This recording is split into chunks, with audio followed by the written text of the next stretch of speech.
The cabin stood like a forgotten secret at the edge of the Alaskan wild, surrounded by towering spruces and an ocean of deep green ferns. It was late June, that narrow window of golden, endless daylight when summer stretched into the night and the sun barely touched the horizon before rising again.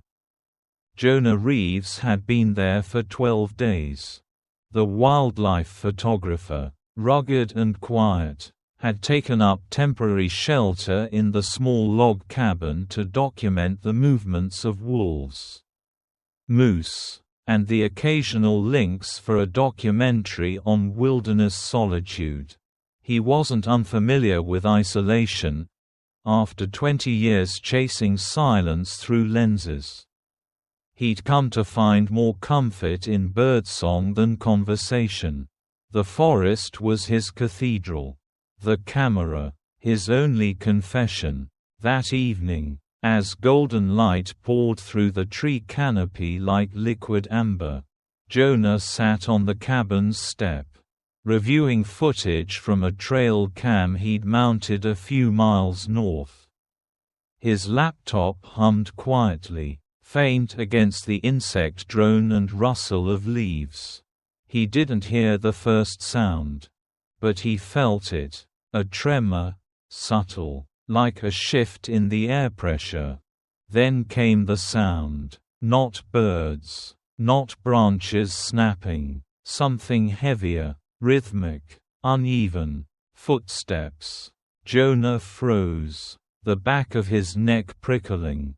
He slowly closed the laptop, reaching instinctively for the canister of bear spray hanging from a hook inside the doorframe.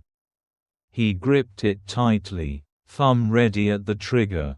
The sounds drew closer, wet breathing, a dragging shuffle, the unmistakable weight of something massive moving through underbrush. Jonah's heart beat once, then again, slower and louder, and then it stepped into the clearing.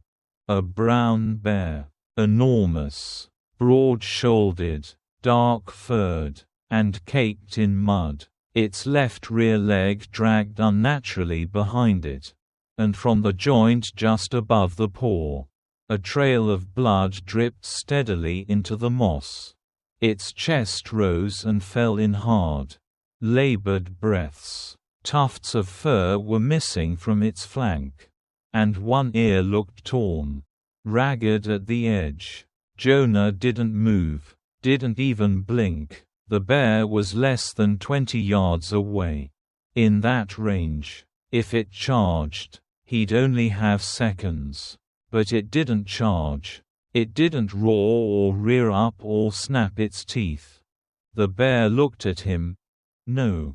Past him. Its dark eyes fixated on something just outside the cabin door.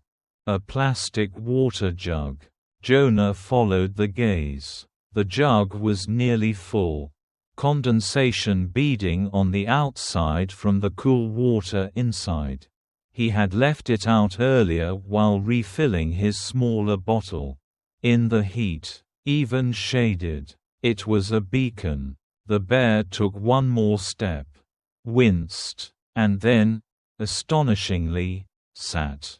Not with grace. It collapsed to its haunches like a felled boulder, breathing hard, tongue lolling slightly between cracked lips. Its gaze didn't waver from the water. Jonah's grip on the bear spray remained firm. But his thoughts spun. It was wild. Of course it was. A predator, capable of turning violent in a blink. And yet, there was no threat in its body language. No raised hackles, no growl, no false charge, only exhaustion, hunger, and thirst. He'd seen sick animals before, starving foxes in winter, limping elk, but never a bear like this. Never one that wandered directly toward a human and stopped without a fight. Jonah knew enough to stay inside. Knew enough to slowly retreat. Lock the door. Wait it out. But he didn't. He crouched slowly, setting the bear spray down on the step beside him. The bear's ears twitched. Jonah reached beside the door, took the water jug in both hands, and gently, carefully, set it on the ground halfway between the cabin and the bear. Then he backed away, slow as snowfall. The bear didn't move. 5 seconds. 10. Then, with a grunt that sounded almost like a sigh, it leaned forward. It sniffed the jug, nudged it once. Its massive paw batted the plastic, nearly knocking it over. Jonah flinched but held steady. The bear lowered its head and drank. It wasn't graceful. Water sloshed everywhere, dribbling down its snout, soaking into the ground. But the bear drank greedily, paws cradling the jug like a cub might a bone. After nearly a full minute, it paused, breathing heavily again. Then it looked at Jonah. Not long, not with challenge, just a glance, like a nod between old souls. Jonah said nothing. He didn't move, but something inside him shifted, like an invisible thread pulling tighter. The bear lay down, right there, in the dirt. It curled slowly onto its side, breath ragged, eyes half-lidded.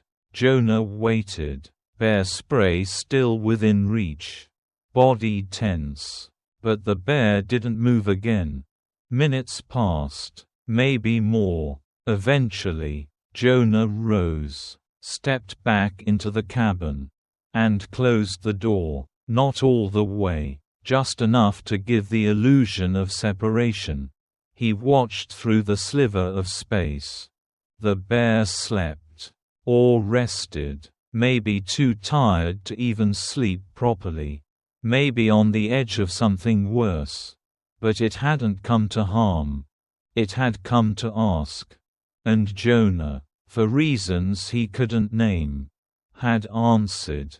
Outside, the sun slipped lower, casting long shadows from the trees across the clearing. The jug of water tipped on its side, half empty and muddy, a strange monument to a moment neither man nor beast would ever fully understand. Inside, Jonah sat by the window, bear spray on the table beside him, heart still thudding, but slower now. He reached for his notebook, the one he hadn't used since he arrived, and he wrote, June 26, late afternoon, visitor, injured brown bear, approximately 600 pounds, limping, no aggression, drank from jug, sat, stayed, watched, resting now, didn't run, didn't roar, just stayed. Why? He looked up. The bear shifted slightly in the dirt, curled in the warm fading sun, a silent monument to pain, survival, and something else, something older.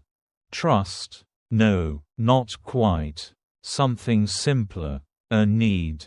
And Jonah had answered it.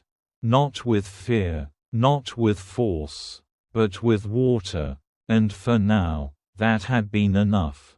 The air inside the cabin was thin with tension, thick with the scent of pine sap and warm wood. Jonah stood just behind the doorway, the heavy wooden frame sheltering his body, his right hand still resting on the can of bear spray on the windowsill.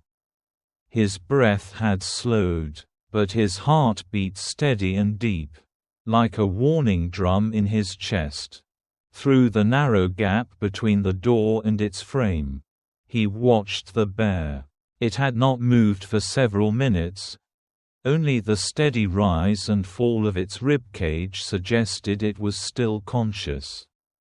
The animal's massive body was slumped awkwardly. Front paws splayed, its back leg jutting out at an unnatural angle.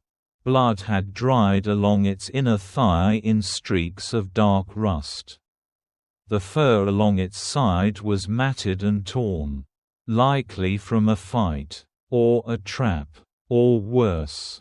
Jonah had spent the last 20 years of his life photographing wild things. From snow leopards in Mongolia to lions on the edge of the Kalahari. But never had he seen a bear like this, defenseless. Not from submission, but sheer depletion. The bear didn't roar. It didn't growl. It didn't move with the cautious tension of a predator gauging a threat. It only breathed. And its eyes, gods, those eyes, were dim with exhaustion. Foggy, not with age, but with need. They weren't the cold, calculating stare of something planning a charge. They were pleading, hollow, like windows left open too long to the cold. Jonah eased back inside the cabin and crouched next to his pack. Slowly, deliberately, he filled a second water jug, capped it, then stood motionless in the center of the room. The cabin had only one real rule: don't leave food or water where animals could smell it. Bears especially. It blurred lines, created dependencies. But this wasn't a bear looking for an easy meal. This wasn't a scavenger. This wasn't a threat. This was a creature clinging to the last thread of willpower, dragged to his doorstep by need. Jonah stepped outside. His boots crunched against the gravel path. The bear's ears twitched slightly, but it didn't raise its head. Its tongue flicked along its lips, dry and cracked. Its breathing, even at a distance, was loud, uneven, desperate. Jonah took a few slow steps forward. He placed the water jug on the ground, about 5 meters from the cabin, between the bear and the porch. Then he backed away, slowly, deliberately, retreating to the cabin and slipping just inside the doorway once more. Silence returned. Then the bear stirred, first with a shudder through its limbs, then a low grunt of effort. It pulled its body upright with great difficulty, shifting weight off its injured leg. The motion looked agonizing, and Jonah winced as the bear stumbled forward, its front paw dragging slightly in the dust. The bear made it 3 steps before collapsing again. It paused, then clawed forward with its front legs, dragging its bulk through the dirt like a wounded soldier crawling across a battlefield. Its nose bumped the jug. Then, delicately, it knocked the cap loose. Water spilled into the dust. The bear lowered its muzzle to the puddle and drank. Not like a beast, ravenous and wild, but like a dying thing, reclaiming the right to exist. It drank slowly, with purpose, with silence. Jonah's eyes burned, and he realized he hadn't blinked. The bear stopped drinking. Its tongue traced the last of the water from the soil. Its breaths were rougher now, not because of exertion, but because relief had found its way in. And then, it curled, if such a thing could be called curling, onto the earth and lay its head gently down beside the jug. Its eyes drifted shut. Jonah watched it for a long while, unmoving. He tried to think about what to do next. Whether to contact a ranger station, whether to take photos, whether to retreat entirely and let the bear be. But instead, he found himself doing something entirely unplanned. He stepped outside again. Closer this time. He didn't cross the invisible line between them. But he moved within 10 feet, closer than he'd ever willingly stood next to a wild bear in his life. The beast was motionless now. But alive. Its breath misted in the cool air. In and out, with the slow rhythm of a body that had finally stopped running. Jonah sat on the ground, arms around his knees. He didn't feel fear, not anymore. The terror had drained away, replaced by something deeper, harder to explain. The bear had not come to fight. It had come to him. Out of all the places in the forest, out of all the paths it might have followed, it had chosen here, not because Jonah was safe, but because Jonah had water, had stillness, had something the animal needed, a presence, a chance. Jonah didn't know if animals could feel gratitude. But when the bear lifted its head just slightly, eyes fluttering open again, and turned them, slowly, softly, toward him, he saw it. Not intelligence in the human sense. Not worship. But recognition. A silent, thank you. And for the first time in years, after divorce papers. After losing funding for his last project. After 3 years of pretending that solitude was a substitute for connection, Jonah felt something move inside him. "You came for help, didn't you?" he said, voice a hush barely louder than the wind through the trees. The bear didn't answer, but it didn't need to. Because sometimes the plea doesn't come in words. Or in roars. Or even in sound. Sometimes, the plea is just a pair of tired eyes. Meeting yours. And not looking away. And in that moment, Jonah Reeves knew. This wasn't about saving a wild animal. It was about remembering what it meant to care again. The days after the first encounter unfolded like slow-turning pages in a book Jonah never expected to write. Each afternoon, sometime between the heavy lull of late-day sun and the rise of the long Alaskan twilight, the bear returned, never with a roar, never with force. Just the sound of labored breaths and the gentle shuffling of a wounded animal stepping from the edge of the forest into the clearing beside the cabin. Jonah, at first, thought it was a coincidence. Then habit. But by the 4th day, it felt like something more. The bear, Bruno, as Jonah had begun to call him, never came close to the porch. He would wander just far enough to find the jug of water Jonah left out in the same place each day. Sometimes he drank and left. Other times, he would lie down under the same patch of shade beside the boulder that faced the treeline. Breathing heavily, eyes half shut, Jonah didn't try to approach. He didn't speak, he just watched, camera in hand. Sometimes filming from inside, other times from the treeline when he ventured out with his long lens. But what struck him more than the footage was the ritual. Bruno never crossed the invisible line Jonah imagined around the cabin.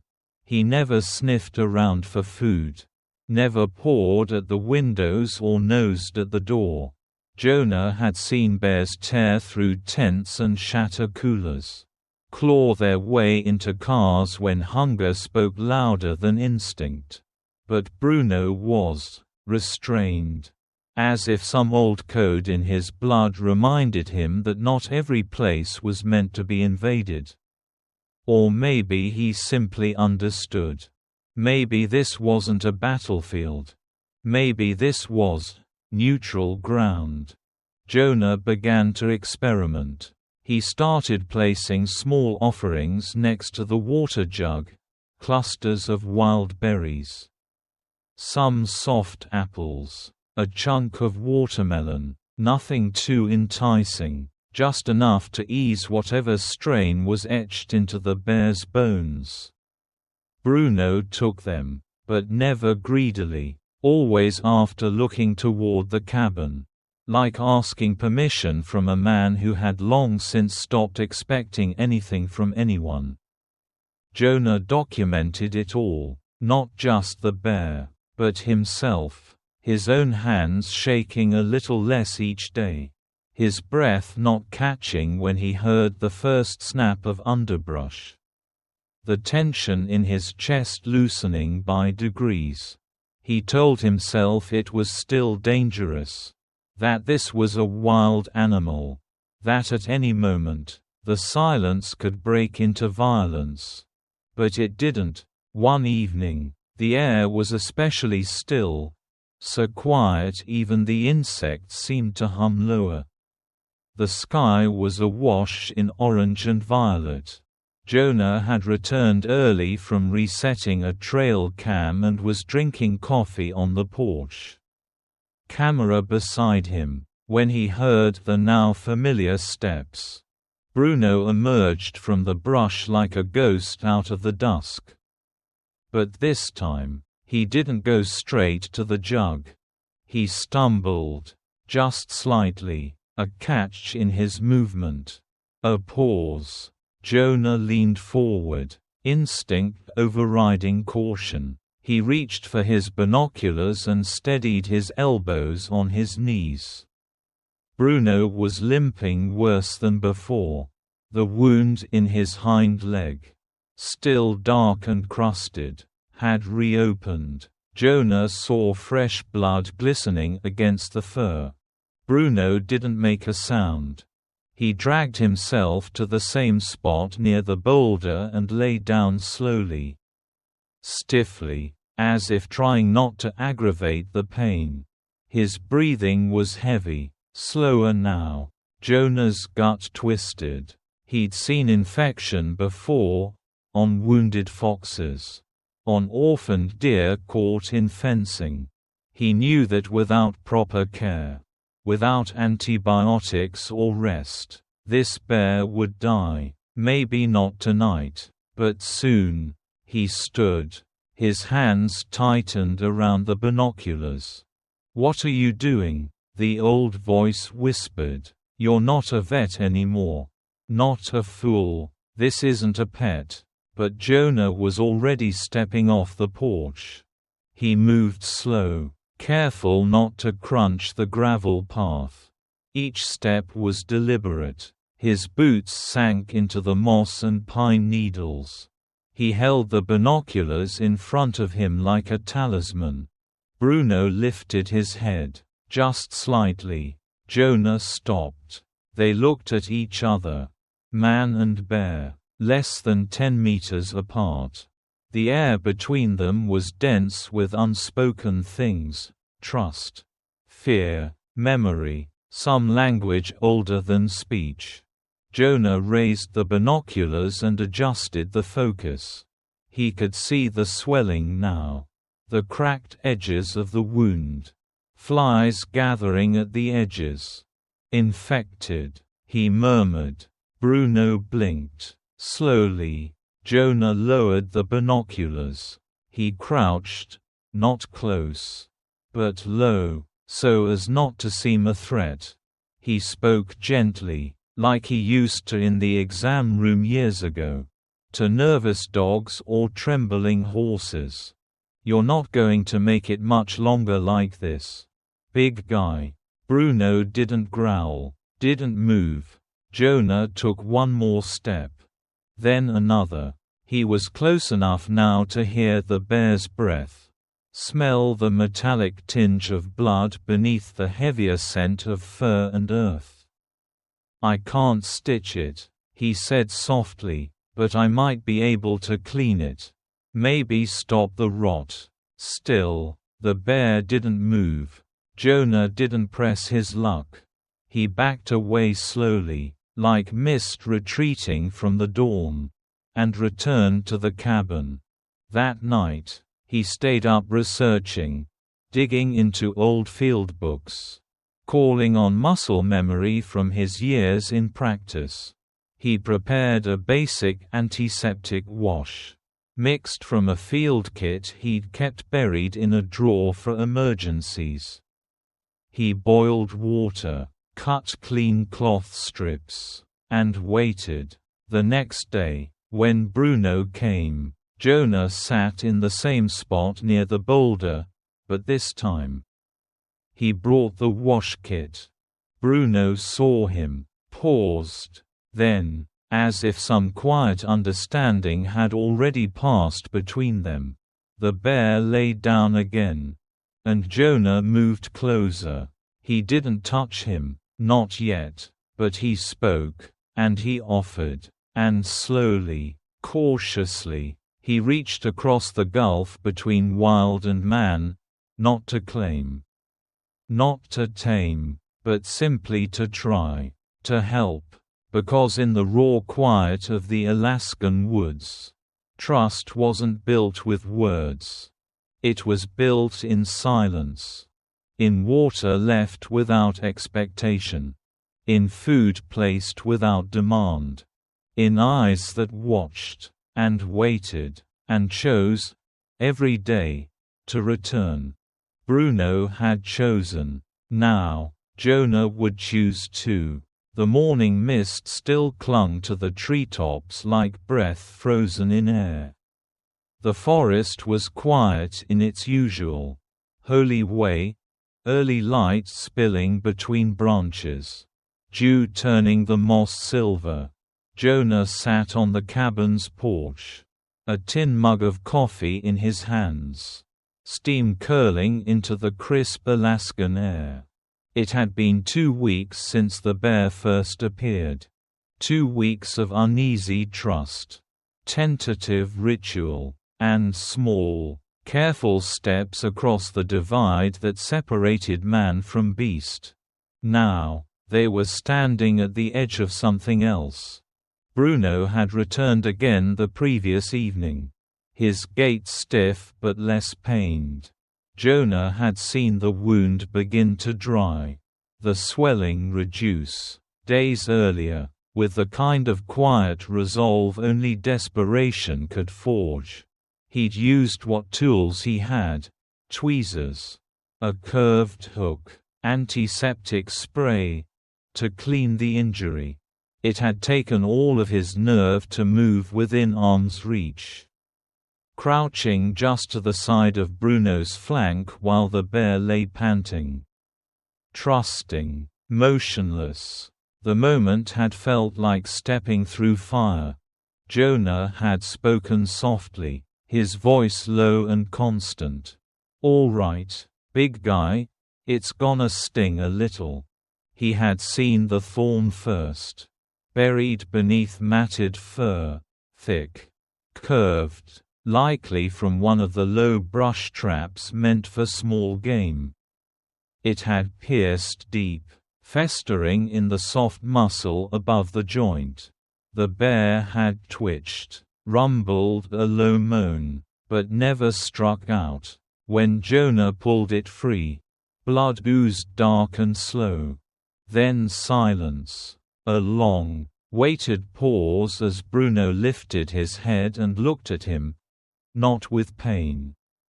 Not with fury, but something else. Acceptance. Understanding. And Jonah, sitting there with a bloodied gauze strip in one gloved hand and a 600-pound apex predator watching him from 5 feet away.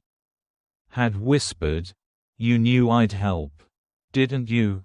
Bruno had closed his eyes, rested his head.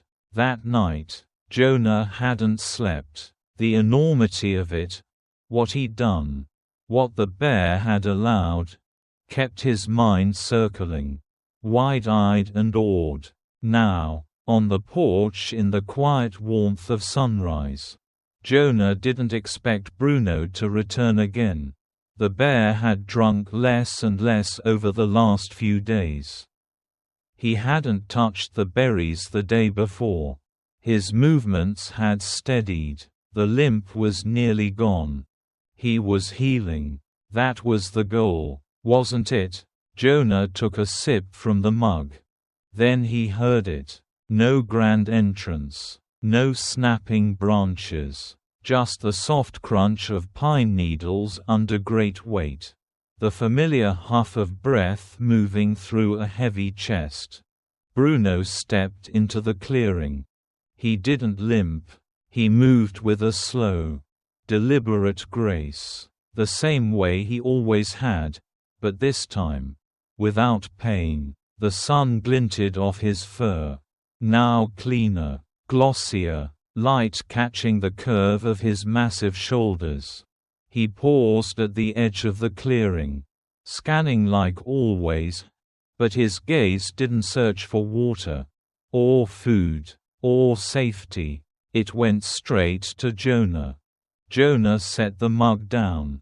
He didn't stand, he just stayed where he was. Hands open, still. Bruno stepped forward. Not to the jug, not to the spot by the boulder. He walked past all of it.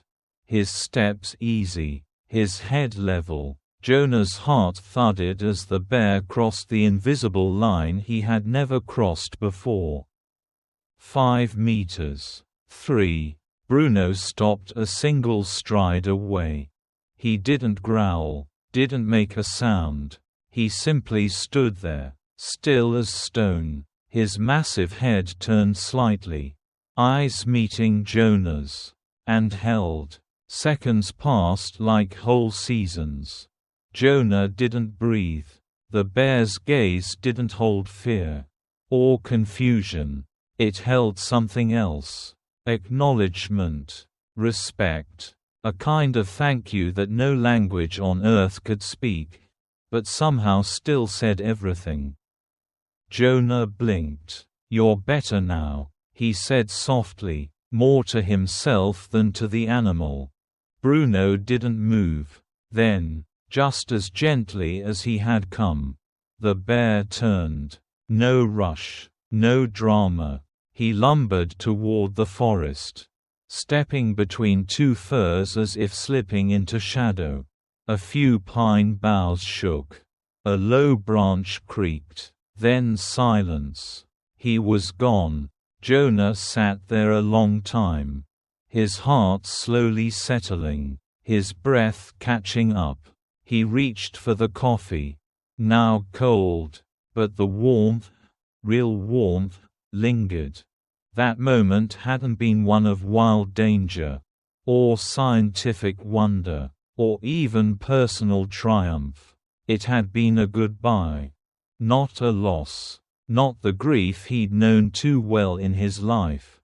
But a true, whole, good goodbye. The kind where both leave with something more than they had before. Bruno was never his. Not for a second. But he had come in pain. And Jonah had offered kindness. That had been enough. Sometimes. In the wild. That's all there is. A moment, a meeting, a wound healed, and a silent parting, when the time is right. The porch creaked slightly as Jonah stood and walked out to where the bear had stood. The grass there was pressed flat by heavy paws. The dirt marked by claw tips. He crouched down and touched the track. It would vanish in the next rain. But the memory would not. Back inside the cabin, Jonah picked up his notebook. Day 17. Bruno is gone. The wound has healed. He stood in front of me today. No fear. No ask. No need. Just stood. I think that was his way of saying goodbye. He paused, then added, "I hope he remembers me. I know I'll remember him." Then he closed the book. And outside, the forest whispered its eternal hush. the way it always did when something true passed quietly through it. After Bruno disappeared into the forest that final morning, the clearing beside Jonah's cabin felt wider, quieter, emptier, but not in a sorrowful way. It was the kind of emptiness that follows a moment too rare to repeat. A silence that carried memory in its bones. Jonah never saw the bear again. Not truly. There were no more quiet standoffs in the golden light. No cautious approaches for water. No heavy breathing beneath the spruce trees. Yet, sometimes, after the rain, he would find prints, large, unmistakable, pressed into the soft earth just beyond the porch. Not circling, not searching, just passing through. He never followed them. He didn't need to. The last look Bruno gave him had been enough. Whatever the bear needed from him had been fulfilled. And whatever Jonah needed from the wild, something he hadn't even known he was looking for, he'd found in that gaze. The weeks passed. Summer deepened into golden shadow. The air sharpened with the coming promise of autumn. Jonah returned to his trail cameras and remote trips. He filmed moose locking antlers in misty dawns. Watched a fox dig for voles near the ridge. Captured owls in flight against a burnt orange sky. But something had changed in him. He no longer thought of his work as purely observational. He had lived beside the story now. Been written into it. He had helped a creature that others might call monstrous, dangerous, untouchable, and in return, he had received something no camera could quite capture, the silent, dignified trust of a wild soul. It took him a while to edit the footage. Longer still to find the words.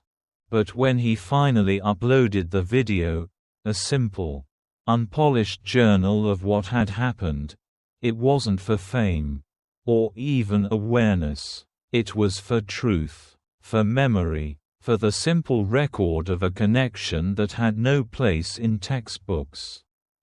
He titled it, Bruno, the bear who came for water. He added only a short description.